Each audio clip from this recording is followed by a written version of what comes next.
Hallelujah. Thank you, Jesus. Hallelujah. ஆண்டவர் இயேசுவின் நாமத்தில் உங்கள் அனைவரையும் வாழ்த்தி வரவேற்கிறேன். ஆன்லைன் மூலமாக, தொலைக்காட்சியின் மூலமாக பார்க்கிற உங்களையும் ஆண்டவர் இயேசுவின் நாமத்திலே வாழ்த்தி வரவேற்கிறேன். கர்த்தருடைய சமூகத்திலே வந்திருப்பது ஒரு பெரிய மகிழ்ச்சி. அது இந்த நாட்களிலே 40 நாட்களாக நாம் தேவனுடைய பாதத்தில் அமர்ந்து தேவனுடைய வார்த்தைகளை, அதுவும் ஆண்டவர் இயேசு நமக்காக சிலுவையிலே செய்த காரியங்களை குறித்து அதன் ஆசீர்வாதங்களை தியானிக்க இருக்கிறோம். கடந்த 2 நாட்கள் தேவன் நம்மை ஆசீர்வதித்தார். இந்த 3வது நாளையும் நாம் ஜெபித்து நம்ம ஆரம்பிப்போம். நம்ம ஒரு எதிர்பார்ப்போடு இருப்போம். ஏன்னா ஆண்டவர் எப்பொழுதுமே அவர் பெரிய காரியங்களை செய்கிற தேவன். அது நம்ம அவருடைய பாதத்தில் இருக்க வேண்டும், அவருடைய வார்த்தை கேட்க வேண்டும் என்று வரும்பொழுது தேவன் மிகப்பெரிய ஆசீர்வாதங்களை நமக்கு வைத்திருக்க, நாம் எதிர்பாராத நன்மைகளையும் நாம் சுதந்திரிக்க முடியும். அதனால் தேவன் நம்மை ஆசீர்வதிக்கிறார். அந்த பிரசன்னத்துக்கு நாம் ஆண்டவருக்கு நன்றி செலுத்துவோம். இந்த நேரத்தில் நாம் ஜெபித்து இந்த கூட்டத்தை நம்ம ஆரம்பிப்போம். நம்மத்தில் இருக்கிற பாஸ்டர் சில்வியா சத்தியம் அவர்கள் ஜெபிக்கும்படி கேட்கிறேன்.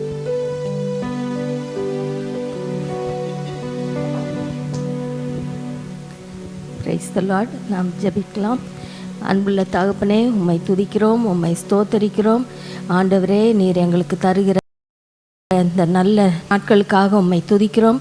நாங்கள் நீர் செய்த பெரிய தியாகத்தை குறித்து நாங்கள் தியானிக்கவும், உம்முடைய அன்பை நாங்கள் இன்னும் அதிகமாக புரிந்து கொள்ளவும் எங்களுக்கு இந்த தருணங்களை நீங்கள் ஏற்படுத்தி தந்ததுக்காக உம்மை துதிக்கிறோம். தகப்பனே, நீர் உம்முடைய ஒரே பேரான குமாரனை எங்களுக்காக நீர் உம்முடைய பூசம்லேருந்து எடுத்து நீர் எங்களுக்காக அனுப்புனீர். ஆண்டவரே, அவர் மூலமாக எங்களுக்கு தேவையான எல்லா ஆசீர்வாதங்களையும் தந்து விட்டீர். அதற்காக உம்மை துதிக்கிறோம். எங்களுடைய பாவங்களெல்லாம் மன்னித்து, எங்களுடைய எல்லா நோய்களை போக்கி, எல்லா சத்ருவின் சுபாவத்தெல்லாம் நீக்கி, ஆண்டவரே எங்களுக்கு சுயாதீனத்தை கொண்டு வந்தீர். ஆண்டவரே, எல்லா தரித்திரத்தெல்லாம் போக்கி, ஆண்டவரே எங்களுக்கு செழிப்பை கொண்டு வந்தீர். இந்த மாதிரி எத்தனை நன்மைகளை எங்களுக்கு செய்திருக்கிறீர். உம்மை துதிக்கிறோம் தகப்பனே. உமக்கு நன்றி செலுத்துகிறோம். நாங்கள் அதிகமாக உம்முடைய அன்பை உணர்ந்து கொள்ள, அது மூலமாக நாங்கள் எங்களுடைய விசுவாசத்தில் பலப்பட எங்களுக்கு உதவி செய்தரலும். இந்த நாட்கள் எங்களுக்கு இன்னும் அதிகமாக ஆசீர்வாதமாக இருக்க போகிறதுக்காக உம்மை துதிக்கிறோம். ஆண்டவரே, இதன் மூலமாக உம்முடைய நாமம் மகிமைப்படட்டும். நாங்கள் ஒவ்வொருவரும் உம்முடைய பலத்தை அதிகமாக பெற்றுக்கொள்ளட்டும். உமக்கே எல்லா துதி கனம் மகிமையை செலுத்துகிறோம். ஆண்டவராகிய இயேசு கிறிஸ்துவின் மூலம் கேட்கிறோம் பிதாவே, ஆமென். ஹல்லேலூயா. ஆண்டவர் நல்லவர். நம்ம ஆண்டவர் நமக்காக என்னெல்லாம் செய்தார் நம்ம பார்த்து கொண்டிருக்கிறோம். அதன் ஆசீர்வாதங்களை நம்ம பார்க்கிறோம். இதெல்லாம் கேட்கும்போது நம்மளால் வேறு ஒன்றுமே செய்ய முடியாது. ஆண்டவருக்கு என்ன செய்யலாம்? நன்றி செலுத்தலாம். அவருடைய அளவில்லாத கிருபை, அதனால் அவர் நமக்கு எல்லாம் செய்திருக்கிறார். நம்ம அவரை போல, அவருடைய குமாரனை போல இருக்கும்படிக்கு நம்மை மாற்றியிருக்கிறார். இதெல்லாம் ஏதோ நாம் நினைத்து, நாம் திட்டமிட்டு, நமக்கு இப்படி வேணும்னு விரும்பி எதையும் பெறவே முடியாது. நமக்கு இதெல்லாம் வேணும்னு அவர் நினச்சிருக்கிறார். இது நம்முடைய தேவையெல்லாம் கிடையாது, இதெல்லாம் அவருடைய மேலானது. அதனால் அந்த ஆண்டவருக்கு நம்ம நன்றி செலுத்துறதா நாம் செய்யக்கூடிய ஒரு மிகப்பெரிய ஒரு காரியமாக இருப்போம். அதனால் நம்ம வேதத்தில் வாசிக்கிறதுமாக, கர்த்தர் செய்த யாவுக்கு நான் என்ன செய்வேன்? ரட்சிப்பின் பாத்திரத்தை எடுத்துக்கொண்டு அவரை நான் தொழுது கொள்வேன். அதனால் இந்த நேரத்தில் பாடி தேவனை ஆராதிப்போம். நம்மத்தில் சிஸ்டர் மோனா அவர்கள் நம்மை பாடல் ஆராதனை நடத்துவார்கள். அவர்களோடு இணைந்து நாமும் தேவனை துதிப்போம்.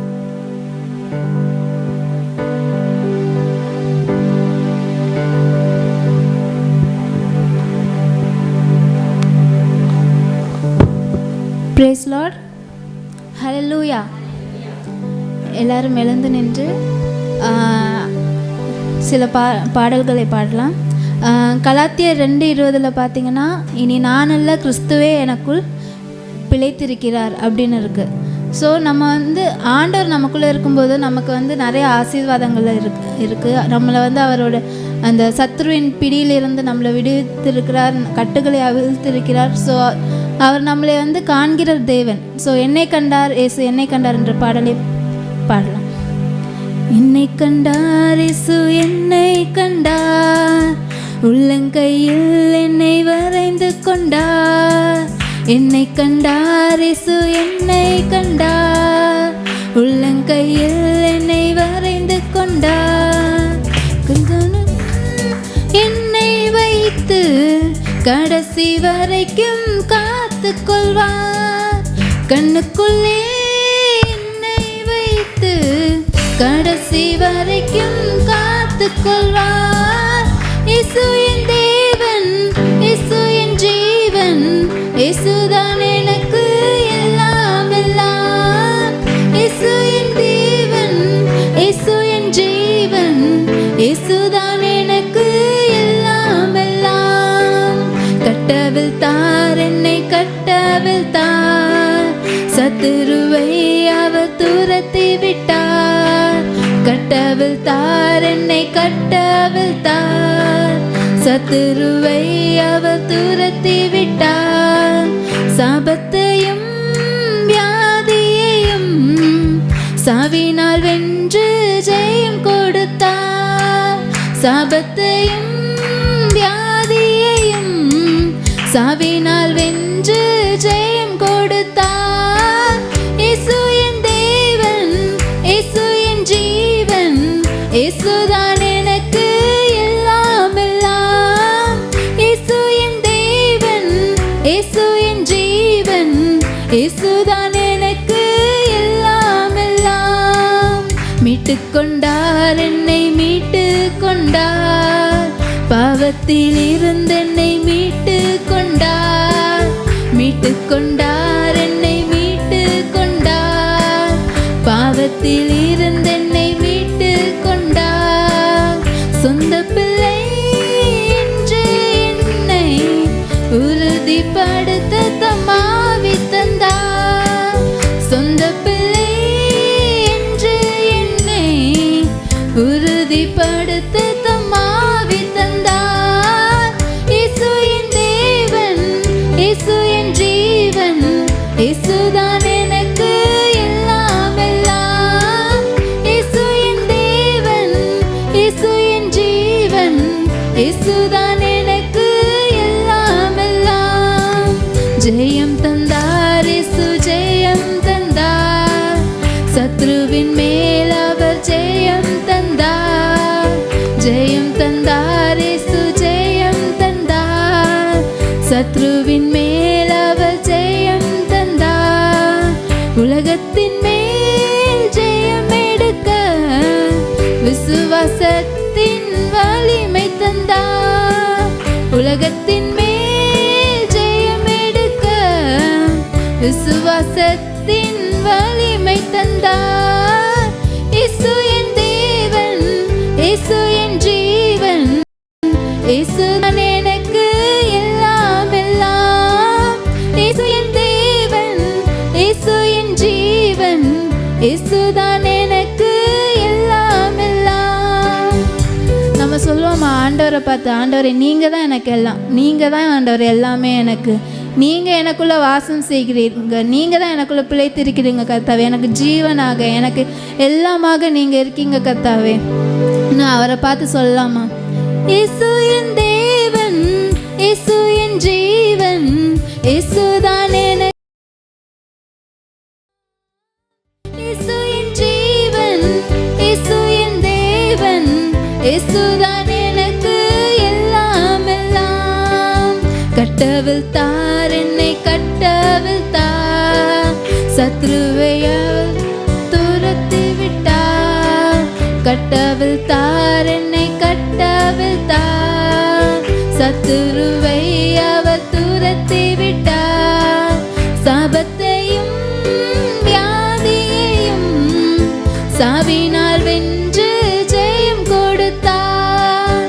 சாபத்தையும் வியாதியையும் சாவினால் வென்று ஜெயம் கொடுத்தார். இயேசு என் தேவன், இயேசு என் ஜீவன், இயேசுதான் எனக்கு எல்லாம் எல்லாம். இயேசு என் தேவன், இயேசு என் ஜீவன், இயேசுதான் எனக்கு எல்லாம் எல்லாம். மீட்டுக் கொண்டார் என்னை மீட்டுக் கொண்டார், பாவத்தில் இருந்து என்னை மீட்டுக் கொண்டார். மீட்டுக் கொண்டார் என்னை மீட்டுக் கொண்டார், பாவத்தில் இருந்து என்னை மீட்டுக் கொண்டார். சொந்த பிள்ளை என்று என்னை உறுதிப்படுத்த தம்மாவி தந்தார். சொந்த பிள்ளை என்று என்னை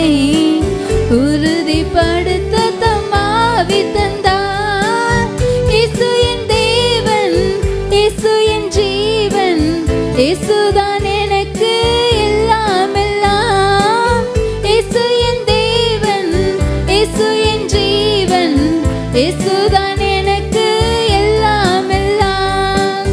இயேசு என் தேவன், இயேசு என் ஜீவன், இயேசுதான் எனக்கு எல்லாம் எல்லாம். இயேசு என் தேவன், இயேசு என் ஜீவன், இயேசுதான் எனக்கு எல்லாம் எல்லாம்.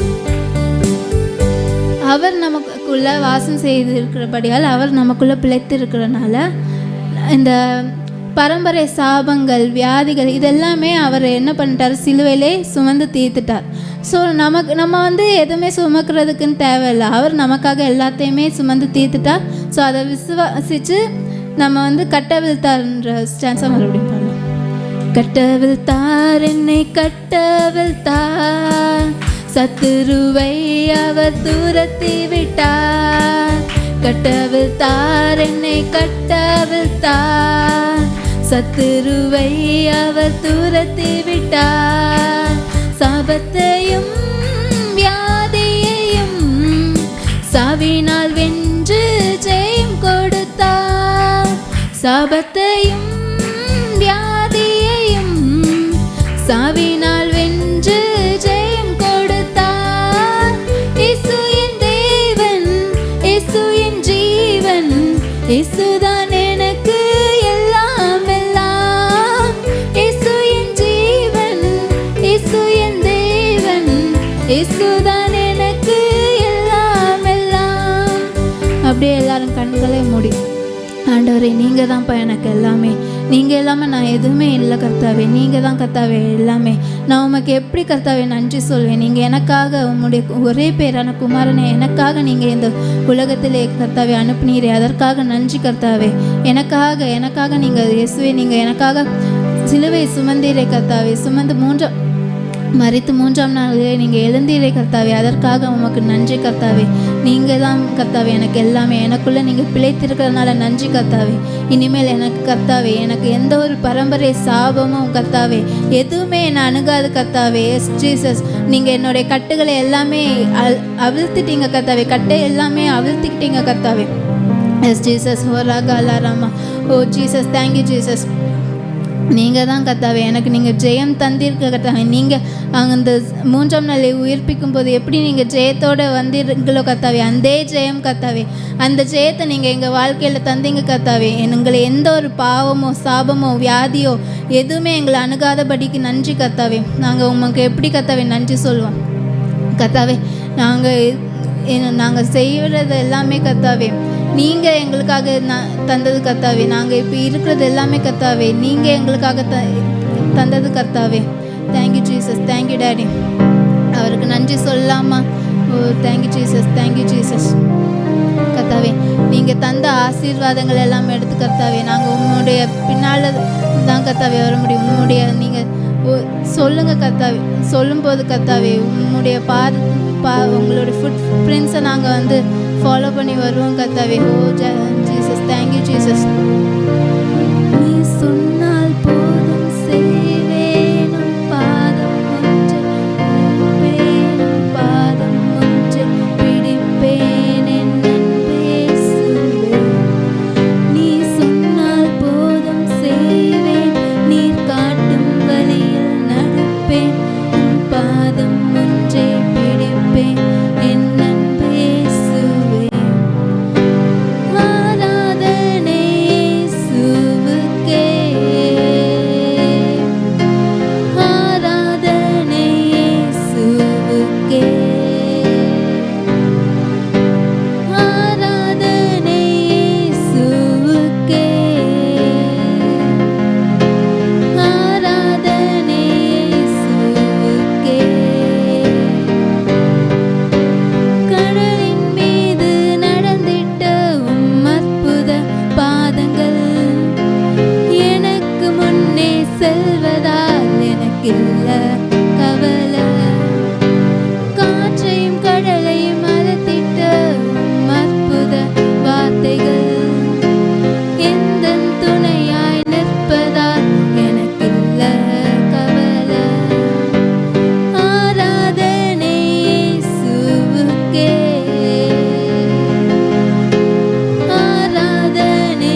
You Jesus. S Jesus, thank you Jesus, thank you daddy. எங்களை எவ்வளவே நடத்தி கொண்டு வந்தீரே கர்த்தாவே, அதற்காக நன்றி கர்த்தாவே. எஸ் ஜீசஸ், நீங்கள் கடலில் நடந்துட்ட உங்களோட அற்புத பாதங்கள் கர்த்தாவே எங்கள் வாழ்க்கையிலையும் அது செயல்படுகிறது கர்த்தாவே. நாங்கள் எதை நோக்கியும் கவலைப்பட தேவையில்லை கர்த்தாவே. எல்லாத்தையுமே நீங்கள் முன்குறித்து கர்த்தாவே நீங்கள் எல்லாமே முடித்துட்டீங்க கர்த்தாவே. எஸ் ஜீசஸ், அதற்காக நன்றி கர்த்தாவே. Thank you Jesus, thank you Jesus. உங்கள் ஒருவருக்கே ஆராதனை கர்த்தாவே. ஆராதனை இயேசுவுக்கே, ஆராதனை இயேசுவுக்கே, ஆராதனை இயேசுவுக்கே, ஆராதனை இயேசுவுக்கே. கடலின் மீது நடந்திட்ட அற்புத பாதங்கள் எனக்கு முன்னே செல்வதால் எனக்கில்ல கவலை.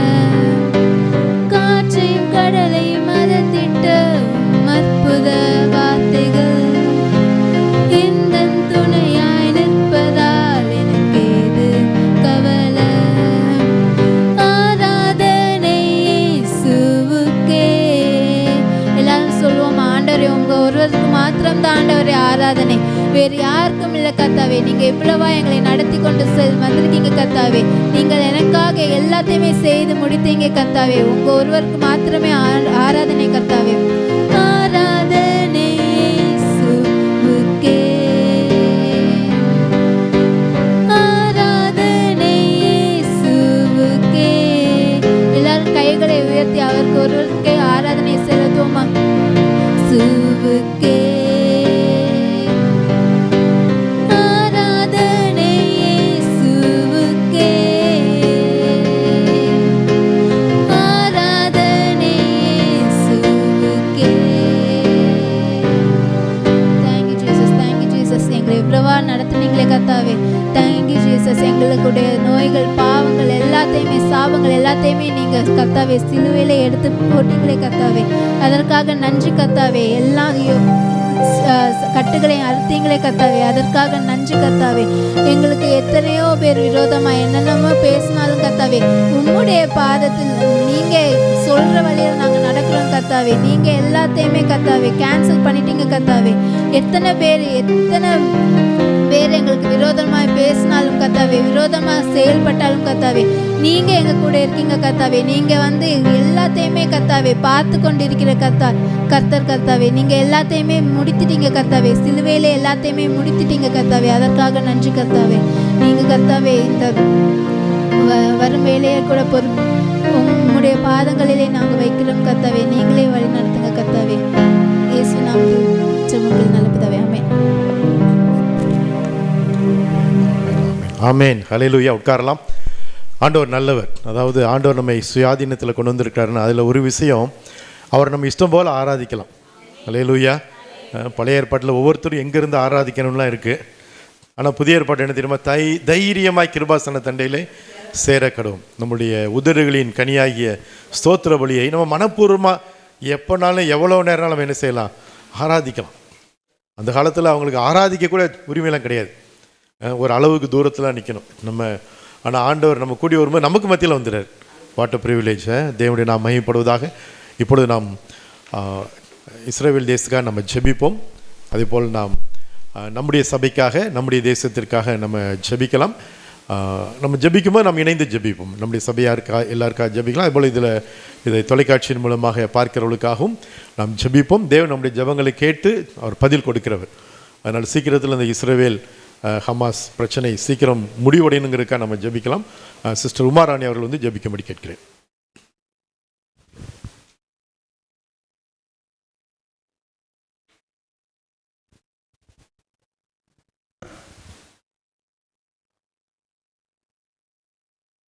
ஜெபிப்போம். ஸ்தோத்திரம் பிதாவே, நன்றியோடு கூட ஸ்தோத்திரிக்கிறோம். ஆண்டவரே, இந்த 3ஆம் நாளை கூட கிருபையாக எங்களுக்கு கொடுத்தீங்கப்பா, அவனுக்கு நன்றி செலுத்துகிறோம். அப்பா தகப்பனே, அப்பா உம்முடைய குமாரனுடைய ராஜ்யத்துக்கு உட்படுத்தின எங்கள் தேவாதி தேவனே, அப்பா சுயாதீனமான ஆண்டவரே விடுதலையாய் உம்மை ஆராதிக்க துதிக்க தந்த கிருபைக்காக நாங்கள் நன்றி செலுத்துகிறோம். இந்த நாளில் கூட ஆண்டவரே அப்பா சாலமோன் தேவாலயத்தில் இறங்கின ஆண்டவரே அப்பா அந்த ஒரு ஆராதனை நாங்கள் காணும்படியாக என் தேவன் எங்களுக்கு உதவி செஞ்சீங்க. அதுக்காக நாங்கள் நன்றி செலுத்துகிறோம். இந்த நாளில் கூட ஆண்டவரே எங்கள் இந்திய தேசத்தை உடைய கரத்தில் ஒப்புக் கொடுக்குறோம். தேசத்தை நாங்கள் இயேசுவின் நாமத்தினால் ஆசீர்வதிக்கிறப்பா. ஆண்டவரே தலைவர்களை ஆண்டவரே அதிகாரத்தில் உள்ள யாவரையும் உடைய கரத்தில் நாங்கள் ஒப்புக் கொடுக்குறப்பா. ஆண்டவரே அவர்களுக்கு உண்டான ஆண்டவரே கர்த்தாவே ஸ்தோத்திரம் பொறுப்புகளை உணர்ந்து தகப்பனே எல்லாரும் ஆண்டவரே கர்த்தாவே ஸ்தோத்திரம் கருத்தோடு கூட ஆண்டவரே அப்பா அவர்களுடைய அதிகாரங்களை பயன்படுத்தும்படியாக நாங்கள் செபிக்கிறப்பா. ஜனங்களுக்கு நன்மையான காரியங்களை செய்யட்டும் ஆண்டவரே. தேசத்துக்கு ஒரு சந்தோஷம் சமாதானம் உண்டாகட்டும் என்று நாங்கள் கட்டளையிடுகிறோம்ப்பா. ஆண்டவரே கர்த்தாவே ஸ்தோத்திரப்பா. இன்னும் ஆண்டவரே எங்கள் தேசத்தில் ஆண்டவரே அப்பா சுவிசேஷ வாசல்கள் திறக்கப்படட்டும். இன்னும் உம்மை அறியாத ஆண்டவரே இடங்கள் நிறைய உண்டுப்பா. அதற்கான ஆட்களை நீர் எழுப்பும்படியாக ஆண்டவரே செப குழுக்களை எழுப்பும்படியாக நாங்கள் செபிக்கிறப்பா. ஜெபிக்கிற ஆட்கள் எழும்பட்டும் என்று நாங்கள் ஆண்டவரே முடத்தில் நாங்கள் வேண்டிக் கொள்கிறோம். ஆண்டவரே கர்த்தாவே ஸ்தோத்திரம் எங்கள் தேசம் முழுவதும் உம்முடைய ரத்தத்தை நாங்கள் தெளிக்கிறோம். இயேசுவின் நாமத்தினால ஆண்டவரே எங்கள் தேசத்தில் ஆண்டவரே அப்பா நல்ல ஒரு மாற்றம் உண்டாகட்டும் என்று நாங்கள் சொல்லுகிறோம். ஆண்டவரே அப்பா உமக்கு நன்றி செலுத்துகிறோம். நாளில் கூட இஸ்ரவேல் தேசத்தை நம்முடைய கரத்தில் ஒப்புக் கொடுக்குறோம். தேசத்தில் ஒரு சமாதானம் உண்டாகட்டும். ஆண்டவரே கர்த்தாவே ஸ்தோத்திரம் அங்கே இருக்கிற சூழ்நிலைகள் எல்லாவற்றையும் என் தேவன் அறிவீர் அப்பா. ஸ்தோத்திரம் சீக்கிரமாக அதெல்லாம் மாறும்படியாக நாங்கள் இந்த நாளில் நம்முடைய சமூகத்தில் நாங்கள் விண்ணப்பங்களை ஏறெடுக்கிறோம் அப்பா. ஆண்டவரே அந்த தேசத்துக்கு ஆண்டவரே பிரிந்திருக்கிற யூதர்கள் தேசத்தை நோக்கி திரும்பி வரட்டுப்பா. அவர்களுக்கு வேதத்திலே உண்டான வாக்கு தத்தங்களை அவர்கள் சுதந்திரித்து கொள்ளட்டுப்பா. ஆண்டவரே எத்தனையோ ஆண்டவரே கர்த்தாவே ஸ்தோத்திரம் இன்னும் அறியாமல் இருக்காங்கப்பா. நம்முடைய ரட்சிப்புகளை வரட்டும் ஆண்டவரே. நீர் அவர்களுக்கு இரக்கம் செய்யும்படியாக தயை பாராட்டும்படியாக எங்களுக்கு உண்டான கிருபைகளை அவங்களுக்கு நீர் தரும்படியாக அப்பா ஏற்ற நேரத்திலே அவர்கள் ஆண்டவரே உம்முடைய சமூகத்துக்கு வரும்படியாக உம்மை அறிந்து கொள்ளும்படியாக என் தேவன் அப்பா அவர்களுடைய இருதயங்களை திருப்பும்படியாக நாங்கள் செபிக்கிறோம்ப்பா. நன்றி செலுத்துகிறோம்ப்பா. இன்னும் ஆண்டவரே இந்த தேசத்தில் இருக்கிற ஆண்டவரே எல்லா சூழ்நிலைகளையும் மாற்றி ஆண்டவரே ஹமாஸுக்கு ஆண்டவரே அப்பா இஸ்ரவேலுக்கு விரோதமாக எழும்புகிற ஆண்டவரே அந்த குழுவை கூட நாங்கள் ஆண்டவரே அப்பா சோதரை இயேசுவின் நாமத்தினால திரும்பும்படியாக மனம் மாறும்படியாக நாங்கள் செபிக்கிறோம். ஆண்டவரே அப்பா தகப்பனே உங்களுக்கு நன்றி செலுத்துகிறோம். அந்த தேசத்தில் இருக்கிற வளங்களை நாங்கள் ஆசீர்வதிக்கிறோம். எல்லா விஞ்ஞான முறைமைகளையும் நாங்கள் ஆசீர்வதிக்கிறோம்ப்பா. தலைவர் ஆண்டவரே பிரதமரை நாங்கள் ஆசீர்வதிக்கிறோம். ஆண்டவரே கர்த்தாவே இன்னும் ஆண்டவரே நல்ல சந்தோஷ சமாதானம் உண்டாகட்டும்.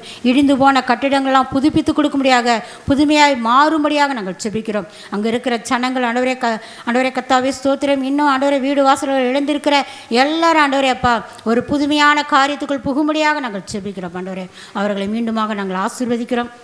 எங்களுடைய சபையை உங்களுடைய கரத்தில் ஒப்புக் கொடுக்குறோம். போதகர் அம்மாவையும் ஆண்டவரே பிள்ளைகளையும் உங்களுடைய கரத்தில் ஒப்புக் கொடுக்குறப்பா. இன்னும் அநேகருக்கு சாட்சியாய் ஆண்டவரே பா அவர்கள் ஆண்டவரே ஊழியங்களை எடுத்து பயன்படுத்தும்படியாக நாங்கள் செபிக்கிறப்பா. இன்னும் அநேக இடங்களுக்கு சென்று தகப்பனே சத்தியத்தை சத்தியமாக போதிக்கக்கூடிய ஆண்டவரே அப்பா ஸ்தோத்திரப்பா அவர்களை நீர் பயன்படுத்தும்படியாக நாங்கள் செபிக்கிறோம். ஆண்டவரே சபையில் இருக்கிற ஒவ்வொரு விசுவாசிகளையும் உங்களுடைய கரத்தில் குடும்பங்களை உங்களுடைய கரத்தில் ஒப்புக் கொடுக்குறோம். அப்பா தேவைகளை சந்திங்க அப்பா தகப்பனே ஸ்தோத்திரப்பா. எல்லா கையின் பிரயாசம் ஆசீர்வதிங்க. மீதி எடுக்கத்தக்கதான ஆண்டவரே அப்பா கரங்களை நீர் ஆசீர்வதிக்க முடியாது செபிக்கிறப்பா. அநேகருக்கு கொடுத்து தாங்கும்படியான அப்பா தகப்பனே அப்படிப்பட்ட ஆசீர்வாதத்துக்குள்ள ஆண்டவரே எங்கள் விசுவாச பிள்ளைகள் வரும்படியாக நாங்கள் செபிக்கிறப்பா. நன்றி செலுத்துகிறோம். நன்றியோடு கூட ஸ்தோத்திரிக்கிற துதிக்கிறப்பா. சகலவற்றும் உடைய பாதப்படியில் ஒப்புக் கொடுக்கிறோம். இயேசுவின் மூலம் ஜெபிக்கிற ஜீவன நல்ல பிதாவே. ஆமீன் ஆமீன்.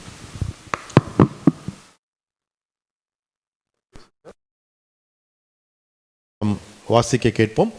நம்மத்தில் சிஸ்டர் அரசுலா அவர்கள் வாசிக்கும்படி கேட்கிறேன்.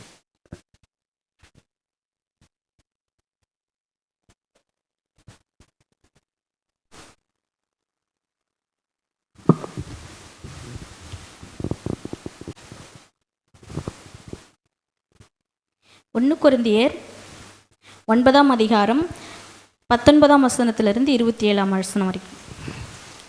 நான் ஒருவருக்கும் அடிமைப்படாதவனாய் இருந்தும் நான் அதிக ஜனங்களை ஆதாயப்படுத்தி கொள்ளும்படிக்கு நியாயப்பிரமாணத்துக்கு கீழ்ப்பட்டவனைப் போலவும் ஆனேன். நியாயப்பிரமாணம் இல்லாதவர்களை ஆதாயப்படுத்தி கொள்ளும்படிக்கு அவர்களுக்கு நியாயப்பிரமாணம் இல்லாதவனைப் போலவும் ஆனேன்.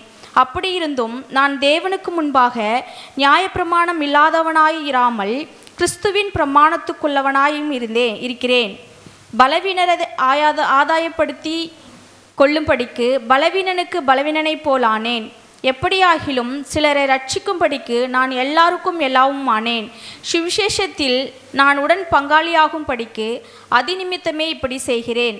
பந்தய சாலையில் ஓடுகிறவர்கள் எல்லாரும் ஓடுவார்கள், ஆகிலும் ஒருவனே பந்தயத்தை பெறுவான் என்று அறிகிறீர்களா? நீங்கள் பெற்றுக்கொள்ளத்தக்கதாக ஓடுங்கள். பந்தயத்திற்கு போராடுகிற யாவரும் எல்லாவற்றிலேயும் இச்சையடக்கமாய் இருப்பார்கள். அவர்கள் அழிவுள்ள கிரீடத்தை பெறும்படிக்கு அப்படி செய்கிறார்கள். நாமோ அழிவில்லாத கிரீடத்தை பெறும்படிக்கு அப்படி செய்கிறோம். ஆதலால் நான் நிச்சயமில்லாதவனாய் ஓடேன், ஆகாயத்தை அடிக்கிறவனாக சிலம்பம் பண்ணேன். மற்றவர்களுக்கு பிரசங்கம் பண்ணுகிற நான் தானே ஆகாதவனாய் போகாதபடிக்கு என் சரீரத்தை ஒடுக்கி கீழ்ப்படுத்துகிறேன். ஆமீன்.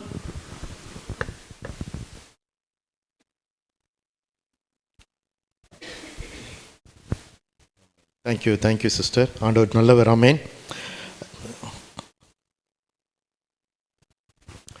கடந்த 2 நாட்களாக நாம் தேவனுடைய வார்த்தையில் நாம் தியானித்து வருகிறோம். மீண்டுமாக இந்த சிலுவையின் ஆசீர்வாதங்கள் என்ற உபதேசத்திற்கு இந்த 3வது நாள் கூட்டத்திற்கு உங்களை ஆண்டவர் இயேசு நாமத்திலே வாழ்த்தி வரவேற்கிறேன். ஆண்டவர் நம்மோடு கூட பேசி கொண்டிருக்கிறார். இது அநேகருக்கு ஆசீர்வாதமாக இருக்கிறதை அறிந்து எனக்கும் ஒரு பெரிய மகிழ்ச்சி. ஒவ்வொரு நாளும் இதை ஆயத்தம் செய்யும்போது எனக்கு ஒரு பெரிய ஆண்டவர் என்னோடு கூட பேசுகிறதை நான் உணர்கிறேன். அதனால் அநேக காரியங்கள் ஆண்டு வெளிப்படுத்துகிறார். இது நம்முடைய வாழ்க்கைக்கு கண்டிப்பாக ஒரு ஆசீர்வாதமாக மாறுவதை நாம் பார்ப்போம்.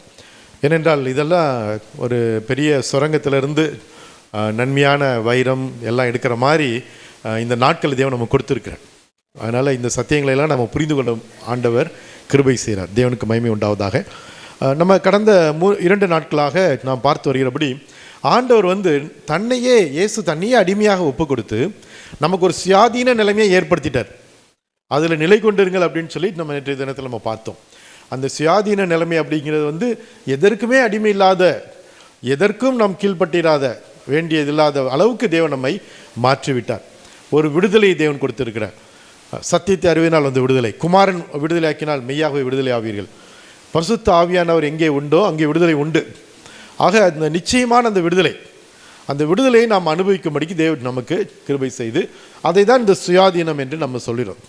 ஸோ இந்த இடத்துல இன்றைக்கு நம்ம வாசிக்க கேட்ட இந்த பேசேஜில் நம்ம நேற்று விட்டதிலிருந்து நம்ம இன்றைக்கி ஆரம்பிக்கிறோம். இந்த முதல் வசனத்தில் பவுல் சொல்லுகிறார், 1 கொரிந்தியர் 9ஆம் அதிகாரம் 1ஆம் வசனத்தில், நான் அப்போஸ்தலன் அல்லவா, நான் சுயாதீனன் அல்லவா, நம்முடைய கர்த்தராகிய இயேசு கிறிஸ்துவை நான் தரிசிக்கவில்லையா? அதாவது சுயாதீனன் அப்படிங்கிறது பல நிலைகளில் குறிக்கப்படும். அடிமை சுயாதீனம் என்பது ஆவிக்குரிய நிலை அல்ல. வெளி உலகத்திலே அன்றைக்கி அப்படி இருந்தாங்க. அடிமைப்படுத்தப்பட்ட மக்கள் இருந்தாங்க, சாதாரண ஃப்ரீ பீப்புள் இருந்தாங்க. ரோம மக்கள்லாம் ஃப்ரீயாக இருந்தாங்க, அவங்க அடிமையாக இருந்த மக்கள் அவங்களுக்கு இருந்தாங்க. யூதர்களுக்குள்ளேயே நிறைய பேர் அடிமையை வேலைக்கு வச்சுருந்தாங்க, அடிமை இல்லாத யூதர்கள் இருந்தாங்க. அது ஒரு பக்கம். இன்னொரு பக்கம் பார்த்திங்கன்னா நியாயப்பிரமாணத்துக்கு அடிமையாக இருக்கிறோம், நியாயப்பிரமாணத்துக்கு அடிமை இல்லாமல் இருக்கிறோம். அது ஒரு பக்கம்.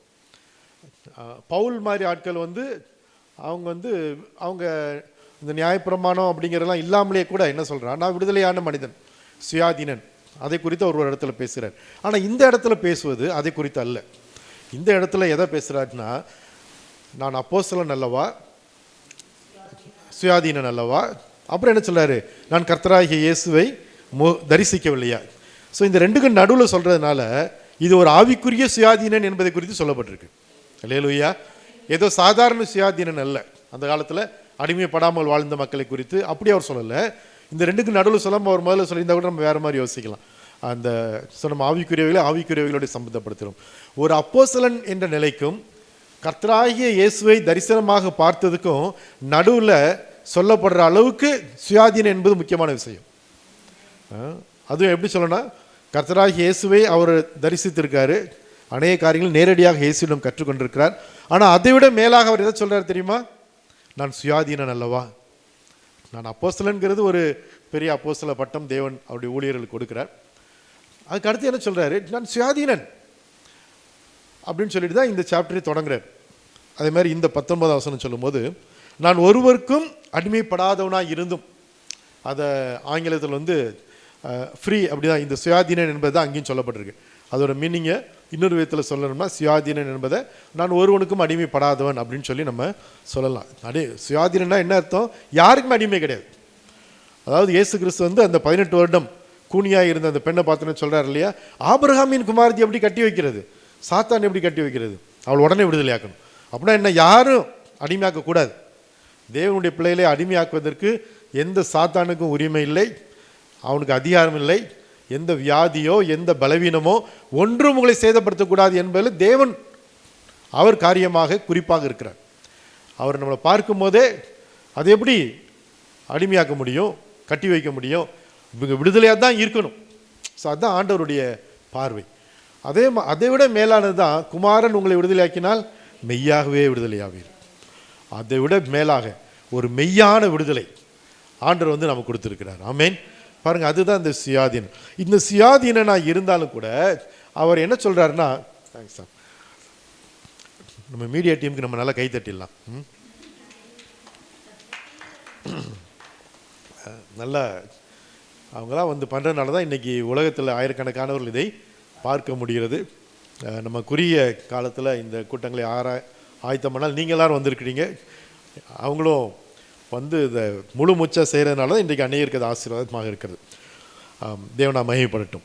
ஸோ நம்ம ஒருவருக்கு அடிமைப்படலை. ஆனால் பவுல் என்ன சொல்கிறாரு, நான் அதிக ஜனங்களை ஆதாயப்படுத்திக் கொள்ளும்படிக்கு என்னைத்தானே எல்லாருக்கும் அடிமையாக்கினேன். இதுதான் அந்த சுயாதீனம் அப்படிங்கிற நிலைமையில் இருந்து நம்ம எப்படியெல்லாம் செயல்பட முடியும். நீங்கள் சுயாதீனமாக இருக்கும்போது நீங்களே உங்களை அடிமையாக கூட ஆக்கலாம். ஆனால் அடிமைன்னு சொல்கிறவன் திடீர்னு தன்னை சும்மா சுயாதீனம் ஆக்க முடியாது. இயேசு அவனை ஆக்கினா தான் உண்டு, மற்றபடி ஆக முடியாது. ஆனால் ஒரு சுயாதீனனாக இருக்க என்ன செய்யலாம், தன்னை அடிமை போல. இவர் என்ன சொல்கிறாருன்னா ரொம்ப ஆச்சரியமாக இருக்கும் பாருங்கள். யூதரை ஆதாயப்படுத்தி கொள்ளும்படிக்கு யூதருக்கு யூதனை போல ஆகிட்டேன். அதாவது அவரை எருசலேமுக்கு போகிறாரு, அவங்களாம் சொல்கிறாங்க 4 பேர் சவரம் பண்ணணும், நீங்கள் அதுக்கு செலவு பண்ணணும். நான் முதல்ல பார்ப்பேன், இவன் என்ன இவ்வளோ பிரசங்கம் பண்ணி இவ்வளோ புக் எழுதி கடைசியில் இப்படி போய் பவுல் அவங்களோட காம்ப்ரமைஸ் ஆகிட்டார் அப்படின்னு நம்ம நினச்சோம்னா, இதுக்கு அவர் பதில் எழுதி வச்சிருக்கிறாரு. என்ன எழுதி வச்சிருக்கிறாரு, யூதரை ஆதாயப்படுத்தி கொள்ளும்படி என்ன பண்ணுறேன், யூதருக்கு யூதனை போல நியாயப்பிரமாணத்துக்குரியவனை போல ஆகிட்டேன். அதே சமயத்தில் நியாயப்பிரமாணம் இல்லாதவர்களை ஆதாயப்படுத்தும்படி அவர்களுக்கு நியாயப்பிரமாணம் இல்லாதவனை போல ஆகிட்டேன். அல்லேலூயா. அதாவது பேதர் கூட போனவங்களாம் கொர்நேலியு வீட்டை எல்லோரும் சாப்பிட்டாங்க. எல்லாம் சாப்பிட்டு நல்லா முடிஞ்சது, வந்தாச்சு. அதுக்கப்புறம் வந்தோடனே பிரச்சனை வந்துருப்பாங்க, எப்படி நீ அங்கே போய் உட்காந்து சாப்பிடலாம், சாப்பிட்டா பிரச்சனை ஆகிட்டு பாருங்க. சாப்பிட்றது தான் மிகப்பெரிய பிரச்சனையாக ஆரம்பிச்சிருக்கு. பழைய ஏற்பாட்டு அதாவது ஆதாம் சாப்பிட்டதுனாலையும் பிரச்சனை, இங்கே பேதர் போய் கொர்நேலியு வீட்டில் சாப்பிட்டதுக்கு பிரச்சனை பண்ணிட்டாங்க. ஏன்னா நீர் விருத்த சேதனை இருக்கிறாள், எப்படி விருத்த சேதனை இல்லாத ஆளோட போய் உட்காந்து சாப்பிட்றது, அது எப்படி அப்படின்னு சொல்லி ஒரு பிரச்சனை பண்ணுறாங்க. அது அந்த விருத்த சேதனம் இருக்கும் அப்படிங்கிறவங்க அந்த ஒரு அடிமைத்தனத்தில் இருக்கிறாங்க. அதனால் அவங்களால என்ன செய்ய முடியாது, சுயாதீனமாக செயல்பட முடியாது. இந்த நியாயப்பிரமாணத்தில் இருக்கிறவங்க அடிமைத்தனத்தில் இருக்கிறதுனால அவங்களால செய்ய முடியாது, எல்லாம் செஞ்சிட முடியாது. ஆனால் பவுல் என்ன சொல்கிறாரு, இவங்களுக்கு இப்படி ஆயிடுவேணாம், இவங்க கூட போய் நான் அவரும் சாப்பிடுவார், அங்கே போனால் அவங்களுக்குலாம் செலவு பண்ணுறேன்ருவார். எல்லாம் பண்ணி எதுக்கு எல்லாத்தையும் பண்ணுறாருன்னா, எப்படியாவது கொஞ்சம் பேரை என்ன செய்யணும், ஆதாயப்படுத்தணும். அப்படி நோக்கமெல்லாம் என்ன, ஆத்தும ஆதாயம் பண்ணும். பலவீனரை ஆதாயப்படுத்தி கொள்ளும்படிக்கு பலவீனருக்கு பலவீனனை போலானேன், எப்படியாயிலும் சிலர் ரட்சிக்கும்படிக்கு நான் எல்லாருக்கும் எல்லாம் ஆனேன். அல்லேலூயா. இந்த சுயாதீனன் அப்படிங்கிறத நீங்கள் எல்லாருக்கும் எல்லாம் ஆயிடலாம். நம்ம பாஸ்டர் தீமத்தெல்லாம் இல்லை, எக்ஸ்பர்ட், ட்ரெயினில் போயிட்டு வரும்போது பார்க்கணும், எல்லாரும் ஏதாவது ஒன்று சொல்லுவாங்க, அவர் அதை எப்படியா ரிலேட் பண்ணிடுவார். அவங்க மெக்கானிக்கல் இன்ஜினியர் இருப்பார், நானும் மெக்கானிக்கல் இன்ஜினியர் சொல்லுவேன். ஹிந்துஸ்தான் யூனிவர்சிட்டியில் படித்தோன்னா நானும் அங்கே ஹெச்ஓடியாக இருந்தேன். ஆந்திராவில் அப்படின்னா எனக்கு அந்த ஊர் தான் அப்படின்வேன். புனே அப்படின்னு சொல்லிட்டு அவரும் அந்த ஊர் அப்படின்னு. மெட்ராஸ்னா ஆக ஏதோ ஒரு வகையில் he relates to tell the gospel, tell the testimony. அது அவருடைய ஸ்பெஷல் கிஃப்ட். நம்மளாம் அப்படி இல்லை, அவருக்கு ஒரு பெரிய கிருபை, அதை நம்ம பாராட்டணும். பாருங்கள், பவுல் அப்படி தான் எல்லாருக்கும் எல்லாம் ஆகி எப்படி ஆயிலும் சிலரை ஆதாயப்படுத்த முடிக்க, எப்படி ஆயிலும் நான் உங்கள மாதிரி தான் அப்படின்னு சொல்லி என்ன செஞ்சிடாரு, ஆயிரார். கப்பலில் போனால் மாலுமிக்கு போய் ஆலோசனை சொல்கிறாரு, சேனாபதிட்ட போய் ஆலோசனை சொல்கிறாரு. யாருக்குனாலும் அவங்க லெவலில் ரிலேட் பண்ண முடியுது அவரால். எல்லாருக்கும் எல்லாம் ஆனேங்கிறது அதுதான். ஏதோ சும்மா போய் சாப்பிட்றது மட்டும் இல்லை, ஒரு சேனாபதிக்கு லெவலில் சேனாபதியோட பேச முடியுறதா எல்லாருக்கும் எல்லாம் ஆனே.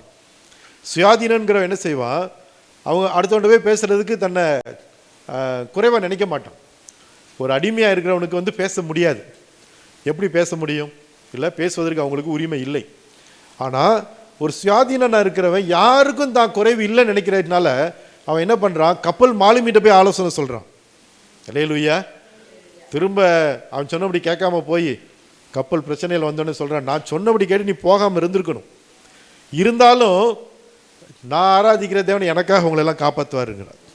அல்லேலூயா. பாருங்கள், ஒரு அடிமைக்கு அப்படிலாம் சொல்ல முடியாது. சுயாதீனன்னா ஆண்டு நம்மளை அப்படி வச்சிருக்காருன்னு அர்த்தம். அதனால தான் பாருங்கள், உலகத்தில் யாரும் ஏதோ நம்ம விட மேலானவர்கள் நம்ம கீழானவர்கள் நினைக்க வேண்டிய அவசியமே கிடையாது. தேவனுடைய பிள்ளைகளாக அவர் ஏற்றுக்கொண்ட அனைவரையும் தேவன் ஒரு சுயாதீன நிலைமையில் வைத்திருக்கிறார். அவரை சிறைப்பிடிச்சிட்டு போகிற வந்த சேனாபதிக்கு ஆலோசனை சொல்லி கொடுக்குறார். அகிரிப்பா ராஜா முன்னாடி, ஃபெலிக்ஸுக்கு முன்னாடி ஒரு ராஜாவுக்கு ஏற்ற விதத்தில் பேசிக்கிட்டு இருக்கிறார். பாருங்கள், எல்லாருக்கும் எல்லாமான அவன் தன் அடிமையாக ஒப்பு கொடுக்க முடியும், ராஜ நிலைமையிலிருந்து பேச முடியும். ராஜாவையே சம்மதிக்க பண்ணுற அளவுக்கு ஒரு சில நிமிட வார்த்தைகள் மற்றவங்களை கன்வின்ஸ் பண்ண முடியுது. இந்த சுயாதீன நிலைமைங்கிறது எப்படின்னா நம்மளை ஒரு லிமிட் இல்லாத அளவுக்கு கொண்டு போகுது. சுயாதீனம் அப்படின்னா நமக்கு ஒரு எல்லை கிடையாது. எல்லை இவ்வளோதான், இதுக்கு மேலே வரக்கூடாதுன்னு யாரும் சொல்ல முடியாது. நான் முதல் நாள் சொன்ன மாதிரி 1997 நான் சவுத் ஆஃப்ரிக்கா போயிருந்த பொழுது, அதுக்கு முன்னாடி 1994 வரைக்கும் அங்கே இந்த நிற வெறி கொள்கை இருந்தது, அந்த அரசாங்கம் ஆட்சியில் இருந்தது. அப்போ எப்படின்னா எனக்கு ரொம்ப வேடிக்கையாக இருந்தது. ஒரு குறிப்பிட்ட இடத்துல அங்கே வெள்ளைக்காரங்க மட்டும்தான் இருக்க முடியும். அங்கே மற்றவங்க யார் உள்ளே போக, மற்றவங்கன்னா யார், நம்ம கூட உள்ளே போக முடியாது. இந்திய தேசத்து மக்களோ இல்லாட்டி அந்த கருப்பு இன மக்களோ யாருமே அங்கே போகக்கூடாது. அங்கே ஒரு இங்கே இந்த கேட்டட் கம்யூனிட்டியில் செக்யூரிட்டி போட்டிருக்க மாதிரி அங்கே போட்டு வச்சுருப்பாங்க. அது உள்ளே என்ன செய்ய முடியாது, அவங்க போகவே முடியாது. அந்த ஏரியா வெள்ளைக்காரங்களுக்கு மட்டும். இதே மாதிரி பிரித்து வச்சுருந்தாங்க. ஆனால் எப்போ அவங்க விடுதலை ஆகிட்டாங்களோ அதுக்கப்புறம் எல்லாருமே என்ன செய்யலாம், எல்லா இடமே போகலாம். அந்த ரோட்டில் இவங்க கார் ஓட்டிகிட்டு போகலாம். அல்லேலூயா. யாருக்கும் குறைந்தவர்கள் கிடையாது, எல்லாரும் சமம் அப்படிங்கிறது அங்கே அப்போ தான் உருவாகிட்டு இருக்குது. அந்த வெள்ளைக்காரங்களாக இருந்து பல நூற்றாண்டுகள் அந்த ஒரு அநியாயமான ஒரு சிலாக்கியத்தை அனுபவித்தவர்களுக்கு அது ஜீரணிக்கிறது ரொம்ப கஷ்டமாக இருந்தது. ஒரு முடிவெற்ற கடையிலையோ பேங்க்லேயோ இவங்கெல்லாம் போய் நின்னாங்கன்னா அவங்க இன்னும் அவங்கள கொஞ்சம் இல்ட்ரீட் பண்ணலாமான்னு பார்க்குறாங்க. ஆனால் இவங்க உரிமையோடு பேசுகிறாங்க. இப்போ பாருங்கள், அந்த சுயாதீனங்கிறது அதுதான். நீங்கள் யாருக்கும் குறைந்தவர்கள் அல்ல, நீங்கள் எந்த இடத்துக்கும் போகலாம். அதனால தான் பாருங்கள், பவுல் ஊழியம் செய்யும்போது அவர் ரொம்ப அருமையாக அங்கே எழுதுகிறாரு. எனக்கு ரொம்ப ஆச்சரியமாக இருந்தது என்ன அப்படின்னா, அவர் ஊழியம் செய்கிறதுக்கு ஆல்மோஸ்ட் அவருக்கு கண்ணு கட்டின தூரம் வரைக்கும் போய் ஊழியம் செஞ்சுட்டார். பாருங்களேன், ரோமர் 15ஆம் அதிகாரம் 23 வாசிக்கலாம். இப்பொழுது இந்த திசைகளிலே எனக்கு இடம் இல்லாதபடியினாலும் உங்களிடத்தில் வரும்படி அநேக வருஷமாய் எனக்கு மிகுந்த விருப்பம் உண்டாயிருக்கிறபடியினாலும் நான் இஸ்பானியா தேசத்திற்கு பிரயாணம் பண்ணுகையில் உங்களிடத்தில் உங்களை கண்டு கொள்ளவும் உங்களிடத்தில் சற்று திருப்தி அடைந்த பின்பு அவ்விடத்திற்கு உங்களால் வழிவிட்டு அனுப்பப்படவும் எனக்கு சமயம் கிடைக்கும் என்று நம்புகிறேன். ஆமென். பாருங்க, இந்த நம்ம சுயாதீனர் அப்படிங்கிறது இதில் அவர் வெளிப்படுத்தின பாருங்க. ஒன்று என்ன சொல்றாருன்னா, இங்கே இடமே இல்லை, இருக்கிற எல்லா இடமும் சுவிசேஷம் சொல்லிட்டாரு. அல்லேலூயா. அப்படிப்பட்ட ஒரு நிலை இன்னைக்கு நம்மளாம் சொல்றதுக்கு ரொம்ப யோசிக்கிறோம். ஆனால் அன்னைக்கு பவுல் என்ன சொல்லிட்டாரு, இப்போதைக்கு இங்கே இடமே எல்லா இடமும் சொல்லியாச்சு, அதனால் நான் என்ன பண்ண போகிறேன், அங்கே வரணும்னு எனக்கு விருப்பம் இருக்குது. பாருங்க, சுயாதீனமாக இருக்கிறவனுக்கு விருப்பம் இருக்கும், இங்கே போகலான்னு ஒரு விருப்பப்பட்டு நீங்கள் போகலாம். ஆனால் அந்த சுயாதீனம் இல்லாதவன் என்ன செய்ய முடியாது, ஜெயிலில் இருக்கவன் அங்கே போகலான்னு விரும்ப முடியுமா, நான் தாஜ்மஹாலில் போய் ஒரு ஃபோட்டோ எடுக்கணும்னு விரும்ப முடியுமா, அவன் ஜெயிலுக்குள்ளேயே தான் சுற்றிட்டு வரணும். அடிமையானவனுக்கு விருப்பம் கிடையாது, அவன் எஜமான அனுப்புகிற இடத்த ஆயத்து மட்டும் தான் செய்ய முடியும். ஆனால் இவன் என்ன சொல்கிறான், எனக்கு ஒரு விருப்பம் இருக்குது, நான் அங்கே வரணும், நான் அவங்கள பார்க்கணும், நான் போகிற வழியில் அப்படி ஸ்பெயினுக்கு போயிட்டு வரேன். பாருங்கள், அவனுக்கு ஒரு விருப்பம் இருக்குது. ஆண்டவர் பாருங்கள் நம்மளை ஒரு கட்டுப்படுத்தி வைக்கலை, நம்ம சுயாதீனராக மாற்றிட்டாருன்னா நீங்களே இப்படி ஒரு விருப்பம் வைத்து அதை அடையலாம் அப்படிங்கிற ஒரு ஸ்லாக்கிய ஆண்டவர் உங்களுக்கு கொடுத்துருக்கார், நான் கொடுத்துருக்கார். ஆமென். ஆண்டவர் நல்ல தேவன். ஆண்டவர் நமக்கு நீங்கள் பாருப்பா உன்னை மாற்றிட்டேன், இவன் ஒழுங்காக இருக்கணும், இதை மட்டும் பண்ணணும், இதை பண்ணக்கூடாது அப்படின்னு சொல்லி ஒரு கேஜுக்குள்ளே தூக்கி வைக்கலை. அதுக்கு பேர் சுயாதீனங்கிறது கிடையாது.